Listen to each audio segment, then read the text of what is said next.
হুমায়ুন কবির এই মুহূর্তে চর্চায় সবচেয়ে বড় নাম।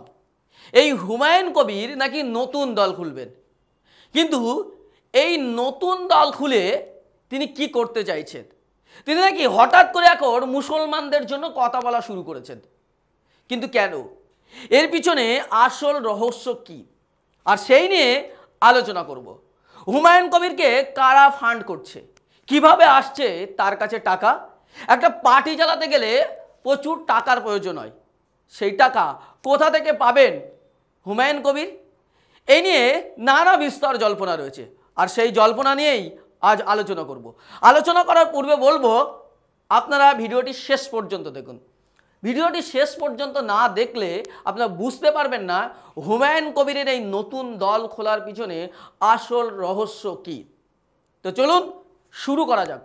হুমায়ুন কবির বেশ কয়েক মাস ধরে নতুন করে চর্চায়।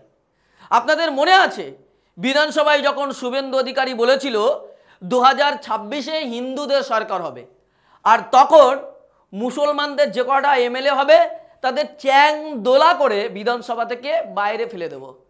আর এর পরিপ্রেক্ষিতে ওই বিধানসভার গেটের সামনে দাঁড়িয়ে সাংবাদিক সম্মেলন করে হুমায়ুন কবির বলেছিল মুর্শিদাবাদে গেলে আমি ঠুসে দেব।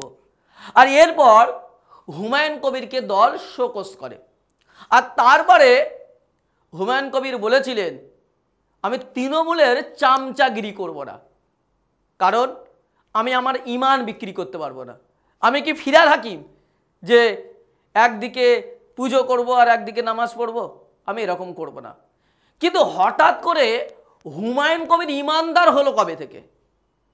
কারণ এই হুমায়ুন কবির একসময় কংগ্রেস করতেন, অধীর রঞ্জন চৌধুরীর দ্বিতীয় স্ত্রীর বিরুদ্ধে বিষাদগার করেছিলেন, তার বিরুদ্ধে অভিযোগ করে কংগ্রেস ছেড়ে তৃণমূলে জয়েন করেছিলেন। তৃণমূলে আসার পরেই 6 মাসের মধ্যে তিনি মন্ত্রী হয়েছিলেন। তিনি মন্ত্রী হবার পর উপনির্বাচনে হেরে গেছিলেন। তারপরে তার বক্তব্যের জন্য কিছু কারণে দল তাকে সাসপেন্ড করেছিল তৃণমূল। আবার এই হুমায়ুন কবির বিজেপিতে দাঁড়িয়েছিলেন এবং বিজেপিতে লোকসভা ভোটে দাঁড়িয়েছিলেন। পরে অবশ্য আবার তৃণমূল কংগ্রেসে যোগদান করে, আবার এখন নতুন দল খুলবেন বলছেন। এই যে আমি বিধানসভার গল্পটা বললাম আপনাদের, যে শুভেন্দু অধিকারীর যে বক্তব্য যে চ্যাংদোলা করে ফেলে দেব তারপরে ঠুসে দেব হুমায়ুন কবির, তখন থেকেই মূলত এই নতুন দলের জল্পনা শুরু হয়। কারণ সেই সময় আমরা দেখেছিলাম যে সংবাদ মাধ্যমে প্রকাশিত হয়েছিল হুমায়ুন কবিরকে মিমে যোগদান দেওয়ার জন্য আহ্বান করা হয়েছে মিম পার্টির তরফ থেকে। আসাদুদ্দিন ওয়াইসির দল মিমের দায়িত্ব নিয়ে রাজ্যে কাজ করার জন্য তাকে আহ্বান করা হয়েছিল। আর এই আহ্বান কোথা থেকে? না, এই আহ্বান এই জন্যই 2026 বিধানসভা নির্বাচনের আগে মুসলমানদের আলাদা করে একটা দলের প্রয়োজন, মুসলমানদের ভোট চাই। আসাদুদ্দিন ওয়াইসি 2021-এ বিধানসভা ভোটে লড়াই করেছেন। 2021 থেকে 2026 পর্যন্ত একটাও বড় কর্মী সম্মেলন বলুন, কোনো সভা বলুন, তেমন কিচ্ছু দেখা যায়নি। আবার ভোট এসছে এই 2025 পর্যন্ত, কোনো সভা হয়নি। এখন 2026-এ বিধানসভা নির্বাচন আছে, আর ঠিক নির্বাচনের প্রাককালে মিম পশ্চিমবাংলায় অ্যাক্টিভ হচ্ছে।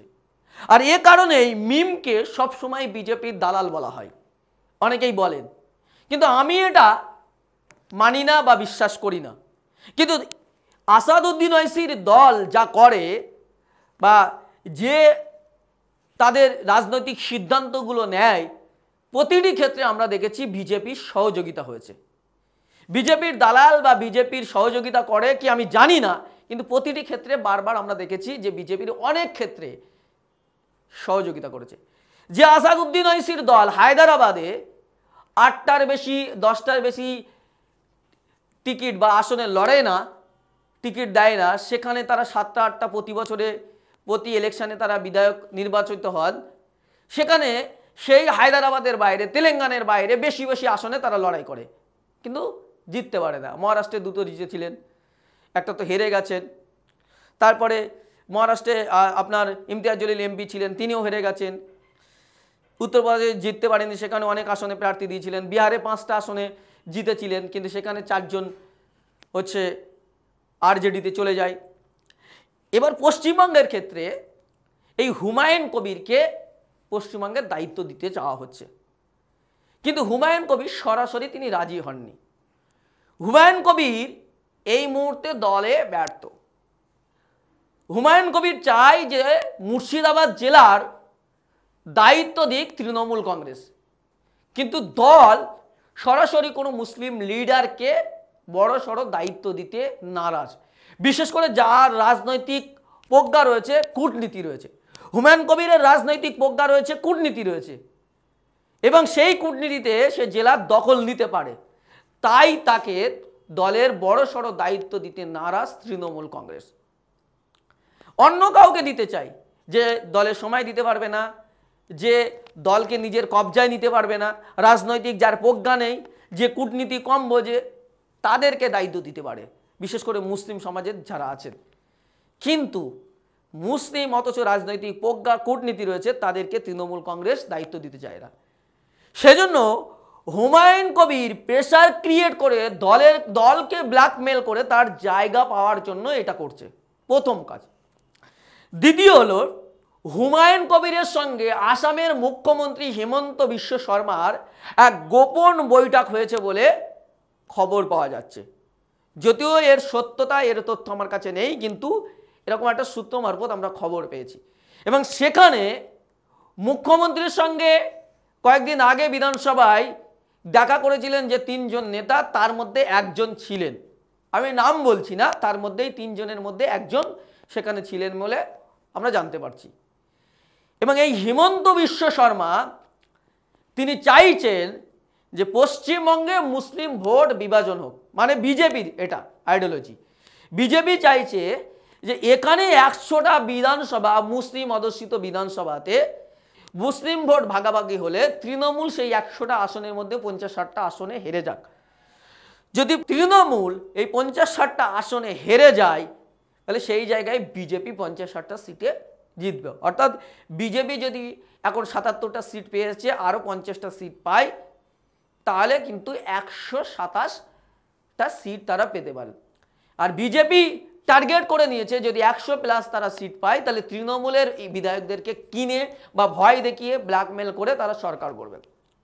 ফলে এই হিমন্ত বিশ্ব শর্মার সঙ্গে হুমায়ুন কবিরের গোপন বৈঠকেই কারণেই এই যে নতুন দল করার যে কথা আসছে, সেইখান থেকেই সেখানে আমরা যেটা সূত্র মারফত খবর পাচ্ছি যে 300 কোটি টাকা সেখানে দেওয়া হবে 100টা আসনে লড়াই করার জন্য। প্রতিটি আসনের জন্য 3 কোটি টাকা দেওয়া হবে।